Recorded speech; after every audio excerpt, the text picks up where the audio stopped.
Start right here. Sorry, Ferg keeps getting to go first because he's in the front. I see his hand first. Yes. So go Ferg, Bill, Strategy. Peter, Mike to get started.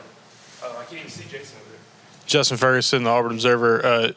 Joel, Alex was in here just a moment ago and talk about how big the running game is in y'all's offense, and just you guys went out and got several, top running backs out of the portal. What was the importance of getting that kind of depth and utilizing it on game days? Yeah, I think it all starts with Jeremiah Cobb. He was here, he's played here, and he was really productive a year ago. And behind him, there's not a ton of just experience and proven, production. So you got to have depth at that position, regardless of what offense that you play in. And the way that we play, with the tempo, there's got to be guys that are ready to be fresh, at all times. And it's what we start by, that's where our offense starts, is running the rock and being physical. And those guys are, inherently going to get banged up and nicked up, as the year goes on, and you got to have guys that are ready to go in there and play. But just building some support around Jeremiah will be huge, moving forward. He's proven that he can play at a really high level, and he's going to have to do that and improve, and get better for us as we move forward. But to add some of the guys in that room, and there's a bunch of them right now, and it'll be fun to get into February and get into spring practice and kind of see, got to get some of those guys healthy. Some of those guys are coming, the season wasn't too long ago, and, it's that's a huge, that's who we are. Our identity is going to be to line up and be able to run the football. That's where everything starts. So getting those guys in, learning the system, and getting them out there on the field in February, spring, summer, fall camp, before the season. This offense is a lot different, from what most of them are coming from. So we got to get these guys healthy, got to get them comfortable, and get them ready to go. But that's a room where we got to have depth. Go Jason, Peter, and Bill. Joel, Jason Caldwell, Auburn Undercover. Just talk about how important it is to have not only three of you guys coming on the offensive side, but Golish as well, that group of guys, and then bringing in players from USF to be able to kind of hit the ground running and get this thing started on the right foot. Yeah, I mean, it's hard to even quantify how much further ahead, that will be. It's a game changer to have coaches. Like the first time when we got to South Florida, obviously there was, everything was brand new. It was a brand new coaching staff. Where I was coming from, I didn't know anybody, but Coach Golish. And we spent, that was a really important wintertime and spring for me personally, but it was brand new to the players. It was brand new to the coaches. And to walk through the door right now and to have players and coaches that have just been doing it together for the last 3 years is huge. So the amount of time that we're able to spend doing other things instead of teaching everybody how this thing works, way ahead of schedule compared to 3 years ago. Peter at ChrisVale.com. I guess kind of following up on that, Coach Golish talking about play calling earlier, described it as kind of collective with you and the offensive staff. I guess when you have the relationship that you have with him and some of the other guys, how much easier is that, and how does that kind of work from your perspective? Yeah, I mean, we've got an awesome staff, and that's one thing I'm really fired up about. The guys that came with us, Cody Burns, we've only had a chance to work together since this time last year. So that was really the new piece, on our staff a year ago. But, man, he's been awesome. He was in this offense before, so that transition's kind of been, seamless. Tyler Hudanik, man, he's been in this thing probably longer than anybody. And he played in a similar offense and has been coaching in it really his entire career. He's been incredible for me to learn from. They're all really good coaches. And then the two guys that we hired when we got here, they've been in this league. Coach Porter's been in this program. So to say that I'm, really excited that we were able to bring the guys, that we did with us, and we got a ton of guys off the field that were all coming from South Florida as well, which those guys are all going to be critical to our success in player development, teaching how this offense works, practice, game planning, all of that. But when you have a really good group of people that like working together, and that starts with the head coach. He spends a lot of time with us, and spent a ton of time 3 years ago teaching everybody in that room how this thing works. And he's been really successful in that role as a coordinator. It's fun. We have a great time. But in terms of, collaborating and play calling and doing all that, when there's times where we need to collaborate and figure out what the best thing to do is, I think we got a great relationship, across the board. So we're blessed. We got really good people, that are coaching the guys here. Bill Cameron with the Drive on ESPN 106.7 had to go out and get a complete new offensive line. Really, only 3 guys that were here returning. Just your thoughts on the ability to bring those guys in. Obviously, I would guess led by Colin Cole from USF. Yeah, that was what a task. When you don't have anybody, you walk into a program and not one guy. And there were some good players, on the offensive line a year ago. Not one of those guys is going to have a chance to be coming back. Cale, played some for a young guy, which was pretty incredible. But you got to rebuild a whole room, essentially.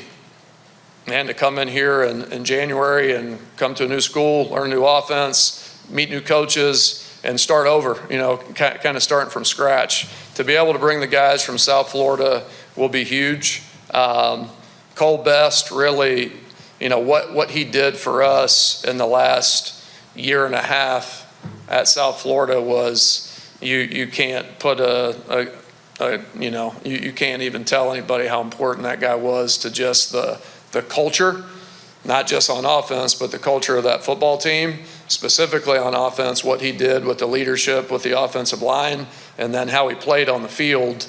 We became a different team when he took over, at center. So to have him, and then you bring Skinner with him, those guys, and what they've got to do a great job of, and all the guys from South Florida, they've got to do a great job of leading, because they know what it looks like. They know what the schedule is. They know what the lifting is going to be. They know how we practice. And these guys got to be great leaders for us. But to say that we've got those 2 guys to be able to, be in front of an offensive line group that's really everybody else is kind of starting from zero, it's huge. Like you can't quantify how important that is, but we're going to be well ahead of where we would be if they weren't here, for sure. Let's go Nathan, Brian, Jared. Joel, Nathan King, Auburn Undercover. We've heard Coach Golish talk a few times about Byron Brown and what he brings as a player, but for you, having been his position coach for a few years and having had a close relationship with him, what's your outlook on what has made him so successful over the years, and how excited are you to be able to coach him another year here at Auburn? Yeah. The way that it's all worked out is, no one would have ever guessed that this was going to be in the cards. So it's a really special, opportunity for myself, for him, to be together, for one more year. But he's just when you guys get a chance to meet him, he's a great human being, number one. And from the time we got to Tampa, he was already there. He played a little bit right on the tail end of that true freshman year that he had. And, he was young. He's young for his grade as it is. And there was a lot of maturing and growing to do in a lot of ways, on the field, off the field, just growing as a leader. But what he's been from day one is he's been the same guy every single day. His process in terms of what he brings to the building as a worker, whether it's the weight room, whether it's meeting about football, whether it's on the field, whatever it is, he's infectious, and the coaches feel that energy, the players feel that energy. And I think what happened over the course of time in the last 3 years, and he got hurt, the second year we were there, and that was a big blow, to the program, not just that the quarterback he's not out there playing anymore, just people feed off of him, and I think where he started his career when we weren't there, and then, man, we didn't think he was going to be the starting quarterback when we started fall camp that first year, and the guy that was supposed to be the guy, man, he was coming off an injury, wasn't ready to go yet, and Byram had earned the opportunity to be the 2 at that point, and he was the next guy in. And all he did was take it and run. He didn't look back at all. There was never a doubt in our mind if it was going to be anybody else. And he just got so much better and so much more confident on the field as we went. But that very first game, when we realized it was real football, like we hadn't seen this guy get tackled, we hadn't seen him play in a real football game. He's tough as nails, and he's full of grit. He's a great competitor. And I think that Byron Brown just kind of inspired that football program to rally around him. And he's going to do the same thing here. So we're fired up, to be, together at another place and to be able to do it right here, man. I don't think you could write it up any better. Go Brian, Jerry, and then Mike for episode. Joe on 3auburnsports.com. Just wanted to ask you about Alex told us that he had a really high hit rate when it came to calling touchdown plays. Is that true? Was he exaggerating a little bit? No, he was telling the truth. Oh. He was over 90%, I think, this year. So he was right on time. There were some timely calls that we'll take them. And just to follow up, how do you like the process that y'all have in play calling? He said that, during a drive, it'd be pretty quick and you'd be the one, but between drives, there's a lot of give and take. Yeah. Just how do you like that? Yeah, I think that's where, man, I don't know.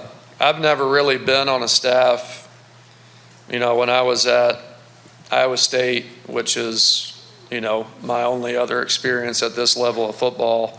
There's always been a lot of conversation, as much as there can be in between drives, whenever you have the time to talk about what's going on. Like, there's a lot of smart people, on these coaching staffs, offense, defense, on every team around the country. The way that we've always done it, where I've been, man, we're gonna be able to try to get to what we think is the best thing, to start out a drive, and then, once we get going, it's going to go really fast, and that's going to be on my shoulders. But I'm also going to listen when I feel like I need to do that. If I'm going to be convicted about, hey, we got to do this, that, or the other, then we're going to do it. And that is what it is. But if there's any kind of situation that comes up in a game where, man, KB's got a thought, Hood's got a thought, AG's got a thought, man, I'm going to listen, and we're going to try to put our kids in the best situation to go be successful. So that's the only way that I know, and it's worked out pretty good for us so far. Coach Jerry Humphrey III, AL.com. When you look at the wide receivers you guys brought in from USF, how do you see them contributing to the offense this fall? And in your conversations with them now, what's kind of like their goals for the season? Man, I see them being ready to, number one, as soon as they get the opportunity to go out there and practice, I see these guys as having to be leaders, number one, and being able to be an example for everybody else. Because what we do is, man, there's a lot of people that do similar things, but how it's done for us, there's a lot of detail and there's a lot of time that has been invested in the guys that are here with us from South Florida. So the first expectation is these guys go out here and, all these guys, man, I can't say enough, just seeing them in the weight room a little bit, like these guys are working really hard, but man, these guys that know how this offense works are going to have to lead and compete. And if those are the guys that wind up being the guys on Saturday in the fall, man, we expect them to go produce, just like they did a year ago for us. And, a lot of those guys were young. We played true freshmen all over the place. There's two guys that played in the very first game against Boise, and that's a little bit, at least in my experience at this level, a little bit unheard of. You're a little hesitant to throw one of those guys out there unless you really, really trust them, and there hasn't been that many guys in my experience that's been the case with. But we played 2 of them in the very first game, and there were some freshman things that happened, to be expected.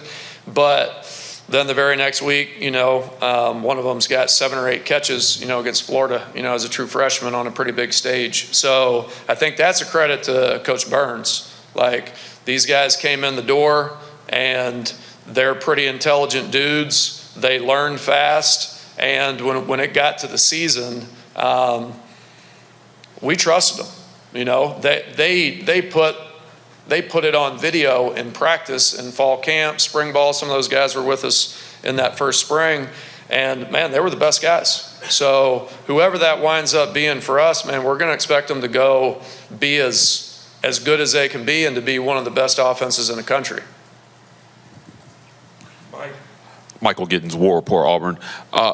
Coach, you opened talking about Jeremiah Cobb and his importance in the run game here, but Byron Brown carried the ball 175 times last year. How do you plan to balance his role in the run game moving forward here in the SEC? Yeah, that's I think one of the most fun parts of my job and us as an offensive staff is figuring out what we're going to look like. It's we pretty much have a brand new team. You know what I mean? So that's the task at hand for us, is to figure out, man, where we make adjustments, from what we've done the last 3 years at the last place to what we look like now. And I don't have that answer exactly right now, but Byron Brown, whatever offense, he's in, you'd be silly not to use him in all of the tools that he has. He's easily the best running quarterback that I've ever seen. It's really natural for him. And a lot of those runs aren't all the time like guaranteed that it's going to be designed for him. A lot of the things that we do in our offense, man, if you take away this option and this option, all of a sudden he's got the ball, and that's part of everyday offense for us. And what he can do on his feet, scrambling and extending plays that way, man, we're going to use those tools, however we can. But at the end of the day, we got to keep them healthy, to the best of our ability, and use them timely, and not get them worn down. But he's been one of the best running backs that we've had at South Florida, if that makes sense. However you want to slice it, he's been one of the most talented guys we've had. So from 1 week to the next, what that looked like, man, might be completely different. So we'll figure that out as we go, but I think that's part of the fun for us now, is to kind of be able to actually get into football and figure out, man, we're going to be playing in this conference, figure out what that looks like, and figure out what this running back room kind of, looks like as we get through spring practice. And we got a long way to go to figure all those things out, but we're going to use them in a run game. I can assure you that. He's he's a weapon. Thank you, Coach. You're welcome. Thank you, guys.